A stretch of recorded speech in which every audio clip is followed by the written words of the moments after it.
Bismillah. Isi saya seorang notaris, saya tidak mengizinkan saya untuk mengambil pekerjaan yang berkaitan dengan bank konvensional dan pinjam-meminjam lembaga ribawi, karena saya pernah membaca salah satu yang dilaknat Allah adalah pencatat dan saksi perjanjian riba. Apakah pemahaman dan ketuaan saya sudah tepat, Ustaz? Dan saya kira ini mewakili sebagian dari kegelisahan teman-teman yang mungkin bisa kita diskusikan pada malam hari ini. Baik, pertama, riba itu jelas dilarang. Ayat-ayat dan hadis-hadis tentang riba itu kuat menunjukkan larangan pada pekerjaan yang dimaksudkan. Alhamdulillah.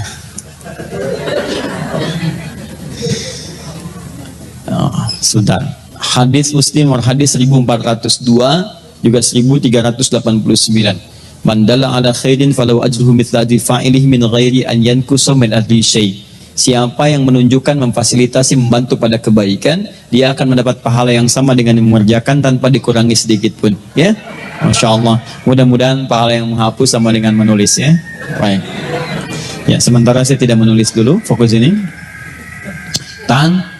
Pertama, ayat-ayat dan hadis yang berbicara tentang riba semua sepakat menuju pada satu kesimpulan yang sama. Haram riba. Ya, kalau bicara tentang riba jelas haram.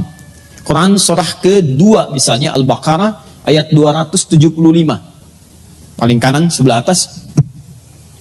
Quran surah kedua ayat 275. Menyerupakan orang pelaku riba dengan orang yang sedang kesurupan. Artinya ada yang salah dalam dirinya. Bukankah orang kesurupan itu banyak salahnya? Kata-katanya meracau, tindakannya kacau dan sebagainya. Itu bahasa kiasan. Seakan-akan orang riba itu banyak salah dalam dirinya. Makannya salah, gerakannya salah, macam-macamnya salah. Karena ingat, kalau sesuatu yang haram masuk ke dalam diri seseorang, menyebar lewat darah, maka semuanya ini akan punya konsekuensi yang maaf, tidak mudah. Satu, dia akan menutup pintu-pintu kebaikan dalam dirinya. Misal, masuk ke telinga, Quran surah ke-6 ayat 25. Wa fi adhanihim waqra, di telinganya akan berbentuk sumbatan. Menyumbat. Bukan gak bisa dengar. Karena yang haram, yang jelek itu nutup, yang baik ketutup. Jelek lawannya baik. Kalau yang jelek masuk, yang baik gak akan masuk, Pak. Orang yang kata-katanya buruk, maka dia sulit mengatakan kosakata yang baik. Sama dengan orang yang terbiasa berkata yang baik, maka dia sulit menemukan kosakata yang buruk. Karena itu ketika yang buruk masuk ke dalam diri, beredar kemudian dengan darah, jadi daging menutup pintu kebaikan. Makanya jangan heran, orang-orang yang kemudian tertutup pendengarannya untuk mendengarkan kebaikan, maaf, kalau yang jelek-jelek cepat masuk. Tapi yang baik susah. Bahkan rumahnya di sini, ini masjid, jaraknya cuma 5 meter. Speaker masjid ke rumahnya begini. Adzan berkumandang, Allahu Akbar, nggak kedengaran. Sementara yang 500 meter, bahkan 5 kilo, itu sebelum waktunya adzan sudah datang. Dengan kakinya dia melangkah, ini sepeda ada, mobil ada, segalanya ada, tinggal jalan kaki, gak tembus. As-salatu khairum minan naum, terbalik ke telinganya, an-naumu khairum minas salat. Ya, ini poinnya. Masuk ke mata jadi bahaya. Orang yang terbiasa makan yang haram, kemudian itu jadi darah, mengalir, jadi daging, menghambat ke matanya, maka di matanya ada penutup. Maka turun Quran surah kedua ayat ke-7. Paling kanan agak sedikit ke atas. Khatamallahu ala qulubihim wa ala sam'ihim wa ala absarihim ghishawa. Di matanya ada penghalang. Sehingga dia nggak bisa bedakan mana sesuatu yang baik, mana yang tidak baik. Masuk ke tangan, ini sentuhannya nggak baik. Sudah senang dengan yang haram. Kalau yang haram sudah menguasai dirinya, maka yang halal-halal akan cenderung terhindari. Istri yang halal sudah tidak dipandang lagi. Suami yang halal sudah tidak peka lagi. Anak yang halal sudah tidak disenangi lagi. Semua akan tergerak pada kepentingan-kepentingan yang haram. Seperti minyak tidak bersatu dengan air, maka haram pun tidak akan pernah bersatu dengan halal. Karena itu Allah katakan, pelaku riba itu cenderung punya masalah dalam hidupnya seperti orang yang kesurupan, dikerjai oleh setan. Kemudian sampai ke ayat Quran surah kedua, ayat 278-nya diminta untuk bertobat. Kemudian ayat 279-nya diminta untuk kemudian oleh Allah Subhanahu wa taala dengan ancaman yang kuat, kalau tidak mau bertobat maka Anda seakan-akan mengajak perang dengan saya dan Rasul. Maaf ya Bu ya, Pak ya. Anda dengan manusia saja kalau orang kuat sulit untuk mengalahkannya. Sekarang pengen ngajak perang dengan Allah. Maaf, kalau Anda punya masalah dengan manusia, saya punya masalah dengan orang Bandung, saya pindah ke Jakarta. Saya punya masalah dengan orang Indonesia, saya pindah ke Malaysia. Saya punya masalah dengan orang Asia, saya pindah ke Eropa. Tapi Anda punya masalah dengan Allah, mau lari kemana? Itu poinnya. Maka saya belum bicara tentang hukum, saya ingin bicara pertama tentang riba. Riba itu jelas haram. Riba sama dengan haram. Tahan? Maka segala unsur yang terkait dengan riba, semua keterangannya lewat hadis Nabi Sallallahu Alaihi Wasallam. Baik pelakunya, baik pemberinya, baik pencatatnya, baik saksinya, dia dilaknat oleh Allah Subhanahu Wa Taala dan Rasulnya. Tetap mendapatkan hukuman yang sama, haram. Pelaku, pemberi yang menerima, saksi, bahkan pencatat, fasilitator. Awas, saya belum bicara tentang profesi, saya bicara tentang riba. Jadi kalau ada orang mengerjakan kemudian riba, ya, bahkan saat ada alternatif yang lain dia paksakan untuk mengerjakan riba, maka dia masuk dalam kategori ini. Haram sama dengan dosa. Laknat, kalau sudah ada laknat, resikonya tidak mudah. Laknat itu resikonya paling dahsyat itu neraka jahanam. Baik, ibu tahu neraka yang paling ringan? Tadi kalau bapak baca Quran, naik sedikit ke ayat 56 ya, An-Nisa 56 itu neraka yang paling ringan. Paling kanan sebelah atas. Innal ladzina kafaru bi ayatina sawfa nuslihim nara. Orang-orang yang sulit diingatkan oleh kami melakukan dosa-dosa, tapi dosanya yang standar, yang biasa-biasa, itu dosa juga. Kemudian dia kerjakan itu melewati amal solehnya kemudian turun, amal salahnya naik. Masuk dia ke neraka yang paling ringan, sawfa nuslihim nara. Kami tarik ubun-ubunnya. Nusli itu dicelupkan seperti bikin teh celup. Pernah bikin teh celup? Ya, nanti coba ke ruang makan, ambil celupan, masukkan. Teh celup itu kan celupkan, angkat ya. Nah, nanti ada orang ditarik ubun-ubunnya, dicelupkan ke neraka. Kullama nadijat juluduhum, setiap dicelupkan hancur semua tubuh dan kulit-kulitnya. Kenapa kulitnya disebutkan? Karena kulit indera perasa yang paling kuat. Jadi kalau ada orang dipukul kena kulit atau dicambuk kena kulit, cambukan pertama pasti sakit luar biasa. Karena kulitnya masih ada. Selanjutnya cambuk. Ketika mengelupas akan berkurang rasa sakitnya. Makanya kata Allah, ketika kami celupkan hancur dengan kulitnya, kemudian baddalnahum juludan ghairaha, kami angkat, kami sembuhkan lagi sehingga kulitnya tumbuh lagi. Liyadzuqul adzab, supaya merasakan azab seperti serupa tadi. Tidak berkurang sakitnya. Itu sekali celup, Pak, satu harinya sama dengan 1000 tahun. Satu detiknya sama dengan 48 hari. Kalau mau coba silakan aja. Ini yang paling ringan. Nah, orang yang dilaknat oleh Allah, itu muara paling dahsyatnya jahanam. Neraka jahanam. Dari mana tahunya? Buka Quran misalnya, teman-teman sekalian, An-Nisa, Quran surah keempat, dari ayat 92 sampai 93. Begitu masuk 93, Allah menerangkan tentang pembunuhan berencana. Lihat kalimatnya. Wa may yaqtul mu'minan muta'ammida. Siapa yang sengaja merencanakan pembunuhan, apalagi kemudian menimpa satu orang beriman, fajaza'uhu jahannam, maka balasannya neraka jahanam. Perhatikan, wa ghadiballahu alaihi, Allah murka kepadanya, wa la'anahu, dan dilaknat oleh Allah. Laknat disandingkan dengan neraka jahanam di ayat ini. Ya, jangan lihat contoh kasus pembunuhannya, lihat kemudian pengertian hukumannya. Kata Allah, masuk neraka jahanam, kemudian dibenci oleh Allah, dimurkai, kemudian mendapatkan laknat. Di laknat itu ketika turun dari Allah, maka muaranya bersamaan dengan neraka jahanam. Lihat persamaannya. Nah, sekarang dalam kasus riba ini, orang yang sengaja mengerjakan riba maka akan dilaknat oleh Allah. Maka saat kembali kemudian kepada Allah, kalau dia tidak bertobat, maka muaranya neraka jahanam. Karena itu hati-hati kalau Anda ikut taklim dan sebagainya, mengajak kepada melukai orang lain, apalagi sampai kemudian mengeksekusi orang, bom sana, bom sini, awas dengan ketentuan yang menyalahi syariat, maka hati-hati. Tidak ada satupun orang beriman yang bercita-cita masuk neraka jahanam. Saya saat terjadi bom di Jalan Tamrin itu, Bu, saya sedang di Lampung, Pak. Kejadian, langsung saya ditanya, Ustaz, apakah bom di Jalan Tamrin itu masuk jihad fisabilillah? Saya jawab, Pak, sependek pengetahuan saya, jihad fisabilillah itu jihad di jalan Allah, bukan di Jalan Tamrin.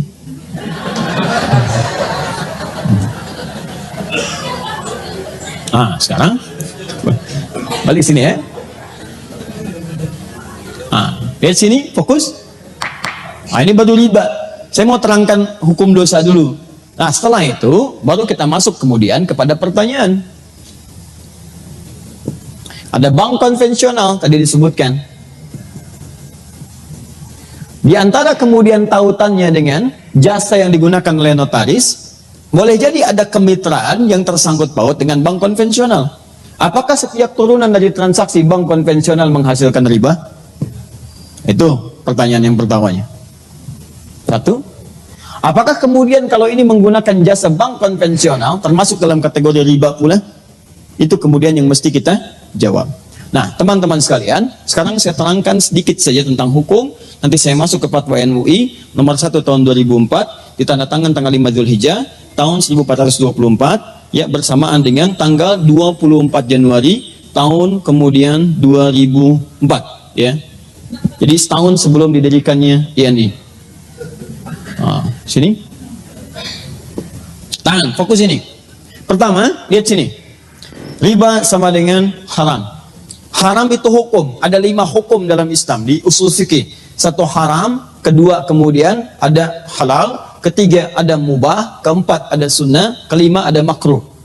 Baik, hukum ini akan selalu terkait berkelindan dengan perbuatan, bukan barang. Ingat, perbuatan. Setiap ada perbuatan, maka melekat hukum di dalamnya. Hukum sama dengan perbuatan.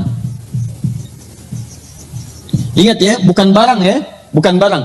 Jadi semacam istilah uang haram, sebetulnya bukan uang yang haram. Tapi perbuatan yang menjadikan uang itu sulit untuk digunakan pada aspek-aspek yang baik. Nah sekarang, kaidah selanjutnya, fokus. Perbuatan ini akan terkait berkelindan dengan sebab. Dalam usul fikih disebut dengan ilat namanya. Kaidahnya berbunyi, gak usah dihafal, yang penting paham. Al-hukmu yaduru ma'a illatihi. Al-hukmu yaduru ma'a illatihi. Hukum itu terkait dengan perbuatan yang terkait berkelindan dengan sebabnya. Apa sebab perbuatan itu yang menyebabkan dia dihukumi dengan 5 hukum tadi? Tahan. Ya, sampai sini nggak apa-apa, masih remang-remang, nggak ada masalah. Hukum terkait dengan perbuatan. Perbuatan terkait dengan sebab. Yang menyebabkan hukum turun, ini sebabnya. Apa sebab motivasi perbuatannya? Nah, sebab ini cukup menarik dalam tinjauan hukum Islam. Bahkan yang pasti halalnya pun itu bisa berubah jadi haram karena sebabnya. Seperti yang haram pasti pun itu bisa berubah menjadi halal karena sebabnya. Contoh, sholat. Sholat itu halal atau haram? Sholat, bahkan wajib. Hukumnya wajib, halal bahkan wajib. Wajib dikerjakan. Tapi ternyata yang wajib ini bisa menjadi haram dikerjakan saat ada sebab tertentu yang mengiringi penunaiannya. Contoh, sholat dengan ria. Ria itu pengen dilihat orang. Orang sholat harusnya dilihat Allah. Dia sholat motivasinya pengen dilihat orang. Sebab dia sholat ke masjid itu karena pengen dilihat orang, bukan pengen sholatnya. Maka turun ayat fawailul lil musallin, celaka orang sholat, disebut celaka. Jadi Anda bayangkan, yang sholat aja ada peluang celaka, apalagi yang nggak sholat. Nah, siapa yang sholat ini? Bukan semua orang sholat. Alladzina hum an sholatihim sahun. Yang lalai dalam sholatnya. Siapa orang lalai ini? Alladzina hum yura'un, yang ria. Sholat yang hukumnya wajib, itu bisa berubah haram ketika dikerjakan dalam konteks ria dalam mengerjakannya. Paham? Nah, saya tanya lagi, ada hewan yang hukumnya haram. Apa diantaranya? Baik, babi. Hewan itu haram, diharamkan misalnya. Babi, hukumnya haram. Jelas haramnya. Tapi ada sebab tertentu yang menjadikan babi itu bisa berubah kemudian menjadi halal dalam sementara waktu. Bukan selamanya. Contoh, Anda misalnya ada tugas, kemudian penelitian, sampai studi banding ke Cina, daratan yang paling jauh, masuk ke wilayah yang terpencil, tiba-tiba nggak ketemu hewan yang halal. Ayam nggak ada, yang mukillah. Kambing nggak ada, sapi nggak ada, yang ada cuma babi. Sehari tahan, 2 hari, 3 hari sudah mulai lapar dan kelaparan. Dalam posisi demikian, apakah boleh makan babi, Bu? Tidak, besar begitu babi. Tidak bisa. Yang boleh makan daging babi, setelah itu dipotong dulu, dimasak dulu. Babi kan besar, bagaimana bisa dimakan? Ya. Nah, lihat sini. Tahan. Fokus ini. Jadi, ambil sebagian dagingnya, kemudian dia mulai dibersihkan, dia dimasak dengan baik dan sebagainya. Dari saat itu dia menjadi halal. Lihat, halal untuk dimakan untuk menutupi rasa lapar saja, bukan untuk dinikmati. Bukan untuk dinikmati. Ya, jadi sifatnya sementara. Perhatikan baik-baik ya. Semua yang berhukum tetap ketika ada sebab tertentu pasti sementara sifatnya. Ya, ini siap. Lihat baik-baik. ini hukumnya haram karena ada sebab tertentu, maka dia sementara menjadi halal sampai hilang sebabnya itu. Begitu Anda kemudian menemukan ayam, maka babi sudah tidak halal lagi. Tinggalkan babi. Sekarang yang dimakan apa? Bukan ayam besar begitu, daging ayam yang dimakan. Ya, Anda sembelih dulu, kemudian potong itu, masak dengan baik, baru dimakan. Babi tinggalkan, maka hukum halal bagi babi pada satu yang sementara sudah tidak berlaku lagi. Sekarang maaf, sampai sini paham nggak? Kalau sudah paham, pemahaman ini secara simpel saja, mari kita terapkan dalam pertanyaan tadi. Lihat baik-baik, riba jelas haramnya. Bank konvensional memuati suatu hukum yang di dalamnya mengandung unsur riba. Bunga yang telah ditetapkan sebelumnya. Kemudian dia bisa bertambah. Bahkan lebih fatal daripada jahiliyah. Saat jahiliyah itu jatuh tempo, baru kemudian kalau tidak bisa bayar bunga berlaku. Bank konvensional sebelum jatuh tempo sudah dituliskan. Sekian. Bahkan dia bisa bertambah. Itu jelas riba. Tahan sebentar.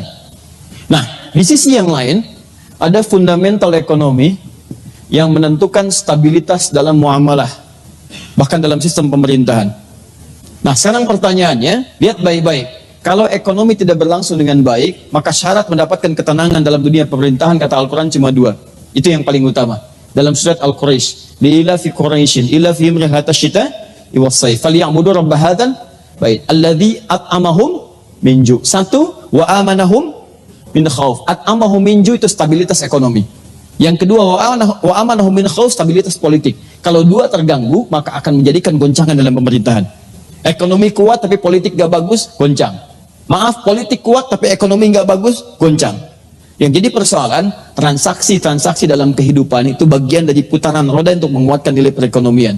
Sekarang persoalannya, dalam dunia perekonomian kita ini, taruh ada terkait dengan jasa-jasa notaris. Maka digunakanlah kemudian kemitraan dengan bank. Pertanyaannya, bagaimana ketika saya menggunakan hukum ini sementara di dalamnya ada riba? Maka semua ulama sepakat, termasuk dalam fatwa ulama nomor 1 tahun 2004 dari Majelis Ulama Indonesia, kalau dalam lingkar pekerjaan itu ada bank yang masih menggunakan nilai-nilai syariat, bank syariah dengan konsep syariah yang benar, ya, dengan turunan-turunan yang benar, maka jelas solusinya. Ini yang digunakan sebagai fasilitator. Dan haram menggunakan yang ini.